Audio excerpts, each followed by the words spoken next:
Good morning students. आज हम advance communication system में यूज़ में लिए जाने वाले जो मॉड्यूलेशन टेक्निक्स हैं उनके बारे में स्टडी कर रहे हैं। इनमें we will take the brief idea and compare pulse amplitude modulation, pulse width modulation and pulse position modulation. इस ब्रीफ आइडिया में हम देखते हैं कि सामान्यतः मॉड्यूलेशन को दो कैटेगरी में डिवाइड किया जाता है। एक कैटेगरी जिसमें कंटिन्यूअस वेव मॉड्यूलेशन कहलाता है, जिसमें वेव जो है वो कंटिन्यूअसली प्राप्त होती रहती है। साइनसोइडल वेव सामान्यतः मिलती है, कैरियर वेव कंटिन्यूअस होती है। इसको हम और सबलेट कर सकते हैं। और दूसरा जो पार्ट है मॉड्यूलेशन का वो पल्स मॉड्यूलेशन है, जिसमें पल्सेस मिलती हैं। कैरियर वेव हमेशा पल्स की फॉर्म में होती है। यहाँ पे जो कंटिन्यूअस वेव मॉड्यूलेशन है इसको भी हम दो पार्ट में सबलेट करते हैं। एक जिसमें एम्पलीट्यूड मॉड्यूलेशन एम्पलीट्यूड डिपेंडेंट है, एक जिसमें एंगल डिपेंडेंट है, एंगल वेरिएशन को इंडिकेट करता है, वह एंगल मॉड्यूलेशन। इसको भी सबलेट जब करें तो दो पार्ट में डिवाइड करते हैं। जिसमें फ्रीक्वेंसी में वेरिएशन को कंसीडर किया जाता है वो फ्रीक्वेंसी मॉड्यूलेशन है, और जिसमें फेज एंगल को कंसीडर किया जाए वो फेज मॉड्यूलेशन है। जबकि इसी में पल्स मॉड्यूलेशन में हम देखते हैं कि carrier wave is in the form of pulses. जब वो पल्सेस की फॉर्म में है तो वह दो कैटेगरी में डिवाइड होती है, एक एनालॉग और दूसरा डिजिटल। दोनों में ही पल्सेस के फॉर्म में ही कैरियर वेव होती है, लेकिन पल्स कोड मॉड्यूलेशन में जो डिजिटाइज फॉर्म है उसमें डिस्क्रीट फंक्शंस काम में लिए जाते हैं, जबकि और कोडिंग काम में ली जाती है। जबकि एनालॉग मॉड्यूलेशन में किसी प्रकार की कोडिंग काम में नहीं ली जाती। ये एनालॉग मॉड्यूलेशन जो है पल्स मॉड्यूलेशन का पार्ट, इसको फिर हम दो पार्ट में डिवाइड करते हैं, पल्स एम्पलीट्यूड मॉड्यूलेशन और पल्स टाइम मॉड्यूलेशन। जिसमें एम्पलीट्यूड वेरिएशन को कंसिडर किया जाए वो है पल्स एम्पलीट्यूड मॉड्यूलेशन, जिसमें टाइम वेरिएशन को कंसिडर किया जाए वो pulse time modulation. Pulse time modulation में भी दो पार्ट में डिवाइड करते हैं। इसमें एक अगर पल्स की विड्थ को आधार माना जाए तो पल्स विड्थ मॉड्यूलेशन, पल्स की विड्थ पल्स टाइम ड्यूरेशन को इंडिकेट करती है, इसलिए पल्स ड्यूरेशन मॉड्यूलेशन भी कहलाता है। जबकि पल्स पोजीशन मॉड्यूलेशन वह उस जो पल्सेस हैं एक स्मॉल फिक्स साइज की पल्सेस, उनकी पोजीशन डिफरेंट हो जाती है, जिसको हम देखेंगे। इस प्रकार उनको कैटेगराइज करते हैं। और इस कैटेगराइजेशन में यहाँ पर जो पल्स बेस्ड मॉड्यूलेशन है उसमें हमने pulse amplitude modulation, pulse time modulation, pulse width modulation, pulse duration modulation, pulse position modulation और पल्स कोड मॉड्यूलेशन यूज में लिए जाते हैं। यहाँ जो सामान्यतया एक मैसेज सिग्नल काम में लेते हैं वो एक साइनसोइडल फॉर्म जो ऊपर का पार्ट दिखाया गया है, और उसके अलावा एक कैरियर वेव अलग अलग टाइप की हो सकती है। अगर वह कंटिन्यूअस वेव है तो मैसेज सिग्नल से ज़्यादा फ्रिक्वेंसी की होगी, और ये जो बीच में वेव है वह कैरियर वेव है। और यही जब carrier wave pulse modulated form में हो तो उस अवस्था में यह पल्सेस के रूप में इंडिकेट होती है, और ये बीच में जो हम देख रहे हैं ये पल्स को जनरेट करती हुई डिफरेंट एंगल्स पे दर्शाई गई।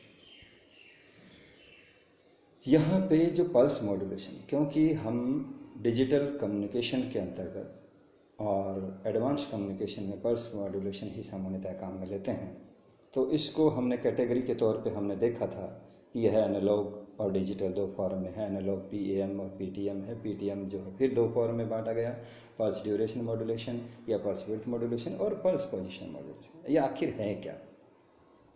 जहाँ तक पल्स एम्पलीट्यूड मॉड्यूलेशन की बात है ऐसा मॉड्यूलेशन जिसमें इंस्टेंटेनियस एम्पलीट्यूड जो है ऑफ द पल्स कैरियर, जो कैरियर वेव है उसका इंस्टेंटेनियस एम्पलीट्यूड हमारे को प्राप्त होने वाले मैसेज सिग्नल के अकॉर्डिंग बदलता है, वह पल्स एम्पलीट्यूड मॉड्यूलेशन है। पल्स टाइम मॉड्यूलेशन वो है जिसमें पल्स कैरियर का टाइम, जो टाइम ड्यूरेशन है वह चेंज होता है in accordance with the carrier, जो कैरियर वेव है in accordance with the modulating signals के अकॉर्डिंग यह चेंज होता है। यहाँ पे आप देखें कि पल्स विड्थ मॉड्यूलेशन और पल्स पोजीशन मॉड्यूलेशन दो पार्ट में जब डिवाइड करते हैं तो यहाँ पे देखो पल्स विड्थ मॉड्यूलेशन, ऐसा पल्स मॉड्यूलेशन जिसमें कि कैरियर वेव की पल्स विड्थ मॉड्यूलेटिंग सिग्नल के अनुसार चेंज होती है, वह पल्स विड्थ मॉड्यूलेशन है। इसमें आप देख the width of the pulses of a carrier is varied according to the message signal. Same thing happens in pulse position. The position of the pulse carrier wave is varied in accordance with the message signal value. Message signal की value के अनुसार pulse career की जो position है वह बदल जाती है। इस प्रकार से हम इसको समझ सकते हैं। यहाँ पल्स एम्पलीट्यूड मॉड्यूलेशन का एक एग्जाम्पल दिया है। इसमें एक मॉड्यूलेटिंग सिग्नल है उस और कैरियर पल्सेस हैं। कैरियर पल्सेस एक फिक्स फ्रिक्वेंसी की पल्सेस जनरेट होकर के यूज में ली जाती हैं, हायर फ्रिक्वेंसी होती है। ये इसको जब मॉड्यूलेटिंग सिग्नल पर मॉड्यूलेट किया जाता है तो उस अवस्था में जो पल्स एम्पलीट्यूड मॉड्यूलेटेड सिग्नल मिलता है उसका एम्पलीट्यूड, यहाँ जो सबसे नीचे दिखाया गया है उसका एम्पलीट्यूड वेरिएशन है। ये जितनी भी पल्सेस हैं वो पल्स कैरियर जो है उसकी एम्पलीट्यूड मॉड्यूलेटिंग सिग्नल के अकॉर्डिंग बदल जाती है और इस प्रकार से प्राप्त होती है। जबकि पल्स विड्थ मॉड्यूलेशन में आप देखें जिस जगह पे मॉड्यूलेटिंग सिग्नल की एम्पलीट्यूड ज़्यादा होता है उस जगह पीक पॉइंट पर उससे रिलेटेड समय पर पल्स कैरियर का जो पल्स विड्थ है वो मैक्सिमम होती है और मॉड्यूलेटिंग सिग्नल के जो डाउन पॉइंट होता है सबसे मिनिमम एम्पलीट्यूड वाला, उस जगह इसकी मिनिमम पल्स विड्थ प्राप्त होती है। मॉड्यूलेटिंग सिग्नल के एम्पलीट्यूड के प्रोपोर्शनल पल्स कैरियर की पल्स विड्थ में वेरिएशन आता है। अगर ज़्यादा एम्पलीट्यूड है तो ज़्यादा विड्थ बन जाती है और कम एम्पलीट्यूड है तो उसके अकॉर्डिंग कम पल्स विड्थ बन करके एक नई वेव फॉर्म प्राप्त होती है पल्स विड्थ की, और उसे ही हम पल्स विड्थ मॉड्यूलेटेड सिग्नल कहते हैं।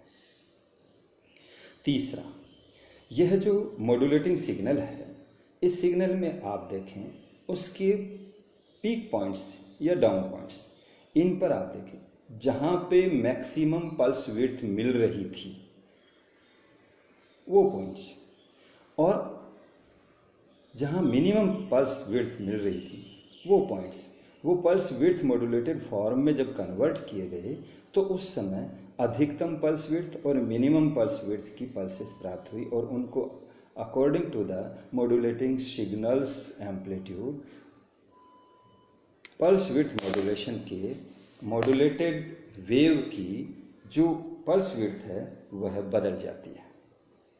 इसमें ट्रेलिंग पॉइंट, इन जितनी भी पल्सेस के ट्रेलिंग पॉइंट है, अर्थात एक लीडिंग पॉइंट एक ट्रेलिंग पॉइंट, जहाँ से पल्सेस ऊपर जा रही है, बढ़ रही है, राइज हो रही है, वो लीडिंग पॉइंट है, और जहाँ पल्सेस डाउन आ रही है वह ट्रेलिंग पॉइंट है। इसमें जितने भी ट्रेलिंग पॉइंट हैं उन पे समान विड्थ की पल्स जनरेट होती है, और आप देखें पल्स विड्थ के अनुसार उनकी जब पोजीशन बदल गई थी ट्रेलिंग पॉइंट की, उनके अकॉर्डिंग जो पोजीशन है वह पल्सेस की प्राप्त होती है। कैरियर वेव जब रीजनरेट टाइप से हो जाता है और उसकी पोजीशन डिफरेंट प्राप्त होती है, उस प्रकार से पल्स पोजीशन सिग्नल हमें मिलता है। इनको कंबाइंड फॉर्म में अगर देखें तो इस प्रकार से हम मिल सकते हैं कि मैसेज सिग्नल प्राप्त होता है, कैरियर वेव्स पल्सेस के पल्स फॉर्म में मिलता है, नंबर फ्रिक्वेंसी जो है उसकी हाई होती है। इन अकॉर्डिंग्स पल्स एम्पलीट्यूड मॉड्यूलेशन में आप देखें एम्पलीट्यूड अधिकतम होता है जब मैसेज सिग्नल का एम्पलीट्यूड अधिकतम होता है, जबकि जब मैसेज सिग्नल का एम्पलीट्यूड मिनिमम होता है तो इसका पल्स एम्पलीट्यूड मॉड्यूलेशन का भी मिनिमम एम्पलीट्यूड मिलता है और एक वेरीड एम्पलीट्यूड की पल्सेस प्राप्त होती हैं। जबकि पल्स विड्थ में जहाँ पे अधिकतम एम्पलीट्यूड है मैसेज सिग्नल का, उस जगह पर पल्स विड्थ मॉड्यूलेशन में पल्स की विड्थ अधिकतम मिलती है, जबकि जहाँ पर पल्स की विड्थ मिनिमम अचीव होती है वो ऐसे पॉइंट है जहाँ पे मैसेज सिग्नल की मिनिमम एम्पलीट्यूड है। इस प्रकार से according to the amplitude of the message signal pulse की विड्थ वेरीड होती है और वह pulse width modulation. Pulse width modulated wave को ध्यान में रखते हुए इसके जो टर्मिनेटिंग एंड्स हैं, जो ट्रेलिंग पॉइंट्स हैं, जो एरो के द्वारा दिखाए गए हैं, इसमें देखो डाउनवर्ड्स एरो दिखाए गए हैं, उन एरो के ठीक नीचे की तरफ अगर देखें तो वहाँ पे यहाँ पे इंटरस्पेस ये इसके ट्रेलिंग एज से एक पल्स जनरेट होती है, वह पल्स कैरियर पल्स्ड वेव है। ऐसे सेम जगह मैक्सिमम विड्थ वाले जो पार्ट है उसके भी ट्रेलिंग एज पर एक पल्स विड्थ होती है। इसी प्रकार डिफरेंट जितने भी पल्स विड्थ मॉड्यूलेशन में वेव्स मिली उन सभी के ट्रेलिंग एज से एक समान पल्स विड्थ की पल्स ट्रेन मिलती है और इस प्रकार से डिफरेंट पोजीशन वाली पल्स ट्रेन हमें प्राप्त होती है और यही पल्स पोजीशन मॉड्यूलेशन कहलाती है। इसको कंबाइंड फॉर्म में इस प्रकार से बना सकते हैं। इन सब को कंपेयर अगर हम करें तो कंपैरिजन में आप देखें सबसे पहले वेरिंग पैरामीटर क्या क्या है। पल्स एम्पलीट्यूड में एम्पलीट्यूड है, पल्स विड्थ में विड्थ है, पल्स पोजीशन में पोजीशन है, जबकि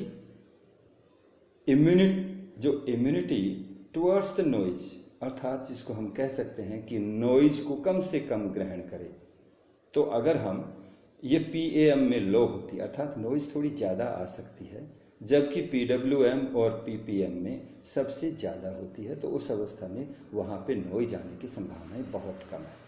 सिग्नल टू नॉइज रेशियो जो सिग्नल को इंडिकेट करता है वह पल्स एम्पलीट्यूड मॉड्यूलेशन में कम होता है, पल्स विड्थ मॉड्यूलेशन में थोड़ा ज़्यादा ठीक मॉडरेट रहता है, जबकि पल्स पोजीशन मॉड्यूलेशन में कंपैरेटिवली हाई अर्थात हम कह सकते हैं कि पल्स पोजीशन मॉड्यूलेशन में के द्वारा जो सिग्नल कैरीड होते हैं, जो सिग्नल मूव करते हैं, वो सिग्नल्स बेटर है, जिनमें सिग्नल की मात्रा ज़्यादा पाई जाती है और अच्छी क्वालिटी की होती है। नीड ऑफ सिंक्रोनाइजेशन पल्स कहीं ज़रूरत पड़ती है, जहाँ तक सिंक्रोनाइजेशन की ज़रूरत है पल्स पोजीशन मॉड्यूलेशन में ही केवल ज़रूरत पड़ती है, अन्यथा वो पल्स पोजीशन मॉड्यूलेशन में पल्स विड्थ मॉड्यूलेशन को सिंक्रोनाइज करना पड़ता है, बाकी में नहीं है। जैसे बैंडविड्थ डिपेंडेंसी, जहाँ तक बैंडविड्थ पर डिपेंडेंसी की बात है पल्स एम्पलीट्यूड मॉड्यूलेशन में जो पल्सेस हैं उसके रेट पर डिपेंड करता है, और पल्स पोजीशन और पल्स विड्थ मॉड्यूलेशन में ऑन द राइज टाइम और दोनों में ही राइज टाइम पर डिपेंड करता है। जबकि अगर हम दूसरी तरफ देखें तो transmission power pulse amplitude modulation की वेरिएबल, पल्स जहाँ तक सोचते हैं पल्स पोजीशन मॉड्यूलेशन की ही केवल कांस्टेंट होती है, बाकी सबकी वेरिएबल होती है। बैंडविड्थ रिक्वायरमेंट जो है वो PAM में कम, जबकि दोनों में PM और PWM में अधिक होती है। ऐसे ही अगर हम एक और देखें जिसमें सिमिलरिटी ऑफ द इम्प्लीमेंटेशन या synchronisation between the transmitter and receiver, उन पोजीशंस में भी पल्स पोजीशन मॉड्यूलेशन जो है उसमें तो ज़्यादा होती है, नीडेड होती है, जबकि PAM और PWM में इसकी ज़रूरत नहीं पड़ती है। इनको हम सिमिलरिटी देखें तो PAM एम्पलीट्यूड मॉड्यूलेशन की तरह लगता है, PWM फ्रीक्वेंसी मॉड्यूलेशन की तरह लगता है, और PM पोजीशन मॉड्यूलेशन जो है वो फेज मॉड्यूलेशन की तरह सिमिलर लगता है। इस प्रकार से हम इनका जो कंपेयर करते हैं तो यह बहुत ही अच्छे रिजल्ट्स की तरफ बढ़ते हैं, जिसमें ये दर्शाता है कि इन तीनों को हम कहाँ कहाँ पे किस तरीके से यूज़ में ले सकते हैं। थैंक्स, धन्यवाद, जय।